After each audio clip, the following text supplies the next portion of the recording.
Saya mau bercerita tentang negeri yang elok dan permai, dikepung laut dan nyiur melambai. Namanya Kepulauan Riau, disingkat Kepri. Adalah sebuah provinsi di NKRI, berbatasan dengan Vietnam dan Kamboja di utara, Malaysia dan Kalbar di timur, Bangka Belitung di sebelah selatan, Singapura, Malaysia dan Riau di barat. Oh, Bintan, Linggal, Karimun, Natuna dan Batam adalah kabupaten dan kotanya. Apakah benar begitu, Pak Gubernur? Oh, kurang Tanjung Pinang. Tambahin Tanjung Pinang, Om Jo. Kurang Tanjung Pinang. Iya. Kalau saya mendengar alunan musik Om Jo, saya langsung berimajinasi begitu indah Kepulauan Riau. Apa kabar saat ini? Saya, Cynthia Rompas, akan menemani dalam program Ngopi. Dan saya sudah ditemani oleh Gubernur Kepulauan Riau, Bapak Ansar Ahmad. Apa kabar, Pak Ansar? Kabar baik, alhamdulillah. Salam sehat ya, Pak Ansar? Sehat selalu, insya Allah. Iya, terima kasih sudah hadir menyempatkan waktunya untuk seluruh pemirsa Kompas TV, khususnya pemirsa setia Ngopi. Nah, Pak Ansar, kalau kita melihat pandemi COVID-19 ini memukul kita semua. Benar. Tak hanya Indonesia, tapi dunia juga berjibaku untuk memperbaiki roda kesehatan, roda ekonomi. Pemerintah pusat, pemerintah daerah, saat ini khususnya pemerintah daerah berlomba-lomba untuk melakukan pengendalian COVID-19. Ini yang menjadi catatan saya ketika Kepulauan Riau menjadi acuan positif di mana pengendalian COVID-19-nya menjadi salah satu yang terbaik di Pulau Sumatera. Boleh mungkin di-sharing ke kita seperti apa sih Pak pengendalian COVID-19 di Kepulauan Riau sehingga mampu memberikan yang terbaik? Iya. Ya, saya kira prinsip dasarnya pertama harus ada keseriusan, kesungguhan, kerjasama, dan koordinasi bersama semua pihak. Maka menangani COVID-19 di Kepri ini memang kita lakukan sejak awal COVID itu mulai bergulir di negeri tercinta ini. Khususnya di Kepri seperti kegiatan vaksinasi. Di awal-awal pemerintah ketika menugaskan dan memerintahkan semua daerah harus melakukan kegiatan vaksinasi, kita sudah awali itu sejak awal. Ketika orang masih meragukan vaksinasi seperti AstraZeneca atau jenis vaksinasi yang lain, kita sudah mendorong dan meyakinkan masyarakat bahwa vaksinasi yang kita gunakan itu vaksinasi yang baik dan benar sesuai dengan pemerintah pusat arahannya. Dan di awal-awal kita sudah mulai gencar melakukan vaksinasi, bahkan di awal itu kita sempat dalam waktu 1 bulan menghabiskan 50.000 dosis AstraZeneca di dalam Kepri. 1 bulan? Ya, bahkan kita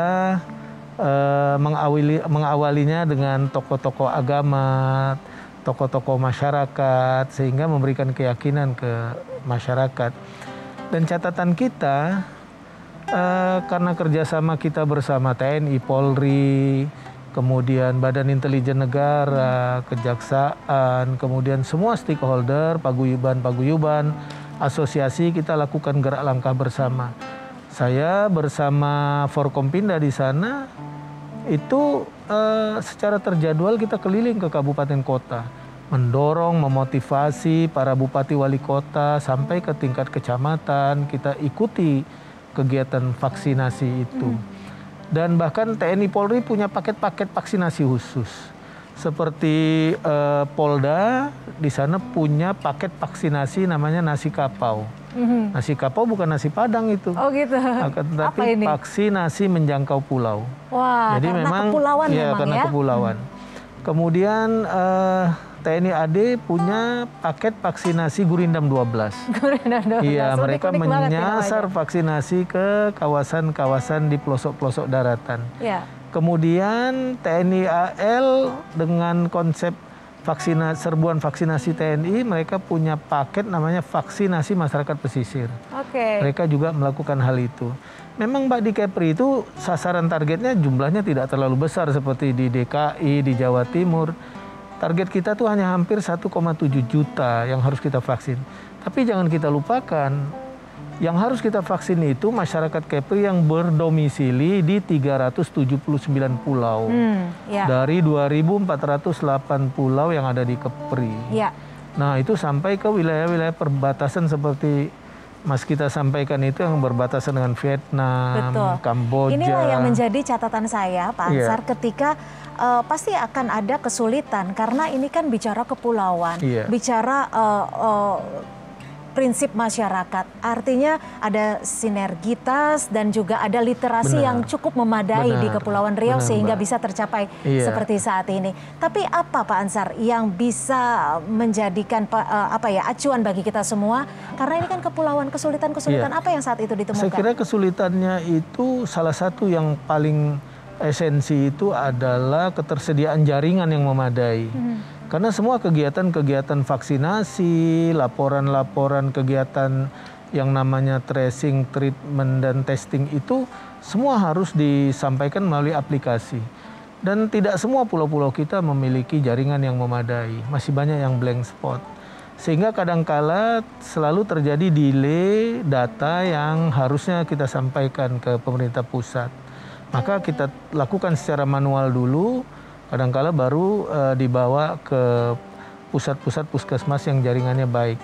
Bahkan kadangkala ada tempat-tempat tertentu mereka untuk mengakses aplikasi seperti Picker gitu ya, aplikasi vaksinasi itu mereka harus mencari satu tempat yang tinggi. Mereka harus ke sana untuk mengisi, kemudian mengirimkan data itu. Kemudian tentu juga tenaga vaksinator juga terbatas. Maka kita lebih banyak kemarin kebijakan menambah relawan-relawan vaksinator yang memang kita bayar dengan APBD. Kita lengkapi itu dan mobile dia ke pulau-pulau. Bersama. Berapa relawan yang diterjunkan, Pak? Kalau relawan saya kira tidak kurang 500 relawan yang kita rekrutmen kemarin. Dan itu belum lagi relawan-relawan TNI Polri yang memang mereka persiapkan. Nah, itulah yang membantu kita kenapa capaian vaksinasi kita itu bisa cukup spektakuler. Kalau sampai data saat ini, data yang diterima berapa persen pencapaian vaksinasi di Kepulauan Riau? Sampai saat ini dari dashboardnya Kementerian Kesehatan yang menjadi acuan data kita itu plus minus 93% dosis 1. 93%? Dan 73% lebih dosis 2. Kemudian hampir 80% capaian vaksinasi lansia. Jadi sebenarnya sekarang kita sedang menugaskan para bupati mendata jumlah masyarakat yang mungkin tidak lulus uji klinis atau ada penyakit bawaan atau ibu-ibu hamil yang memang tidak lolos uji klinis untuk divaksinasi, masyarakat yang mungkin masih beralamat di Kepri tapi tidak domisili di Kepri, itu akan kita kalkulasi, mungkin dalam waktu dekat kita sudah bisa mendeklar bahwa vaksinasi di Kepri itu sudah bisa mencapai 100%. Wah, ini bisa jadi acuan sebenarnya untuk provinsi-provinsi lain. 93% dosis pertama dan untuk dosis lengkapnya ini udah juga lebih dari 73% ya, Pak Ansar. Karena memang kalau kita melihat Pak Ansar, perekonomian tidak akan membaik saat ini ketika pengendalian COVID-19 tidak dirampungkan terlebih dahulu. Kita akan membahasnya di segmen selanjutnya, seperti apa sih perekonomian Kepulauan Riau dan seperti apa peningkatan pencapaian perekonomian Kepulauan Riau yang saat ini sudah dilakukan oleh pemerintah provinsi. Saat lagi kami akan kembali. Produksi film animasi kelas dunia. Kemudian kemarin sudah dimulai juga produksi film seperti Bollywood dan film lain.